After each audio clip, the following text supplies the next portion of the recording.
Luhatja e temperaturave ka shtuar numrin e të prekurve nga virozat. Sipas Institutit të Shëndetit Publik, rreth 12.000 persona kanë kërkuar ndihmën e mjekëve në qendrat shëndetësore e spitale javën e fundit. Më të prekur janë më të vegjëlit. Moshat janë 4-5 vjeç edhe poshtë. Do të thënë nga mosha e kopshtit e parashkollorit është më tepër e predispozuar të kalojë virusa. Ankesat më të shpeshta sipas mjekëve në qendrat shëndetësore janë ato që lidhen me rrugët e frymëmarrjes, ndonse karakteristike për sezonin veror. Pediatrit thonë se nuk kanë munguar as shqetësimet në sistemin tretës. Fillojnë me probleme të rrugëve respiratore. Në shumicën e rasteve janë me hund, me rinit, pasaj që shoqërohet me sinozit, me dhimbje koke, her pas here sekrecionet që nuk drenojnë, nuk shfryen nga fëmijët për shkak të moshës, kalojnë në otite, në dhimbje veshi dhe në faringite, në dhimbje fyti. Veç rrugëve të frymarrjes janë më të shpeshtat, kemi pasur me gastroenterite, po më pak në numër, më tepër kanë pasur me pjesën e të vjellave dhe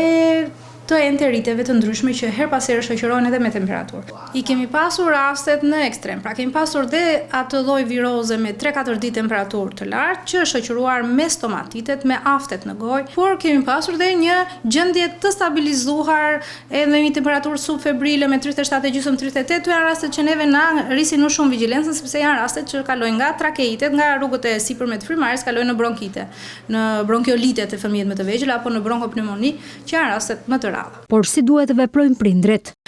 Viroza do bëjnë ciklin e vet. 3-4 ditë do i ketë shenjat. Kur kalon më shumë se kaq dhe jep komplikacione në drejtim të frymarrjes, vështirësisë frymarrje, në drejtim të dehidrimit për shkak të vjellave të diares, patjetër që do paraqiten tek ne të marrin ndihmën sipas nevojës. Mund të mbahet temperatura me antipiretik, po patjetër që pa ilaçe. Epidemiologët thonë se numri të prekurve nga virozat javët e ardhshme pritet të shtohet, kur parashikohet dhe qarkullimi i gripit stinor.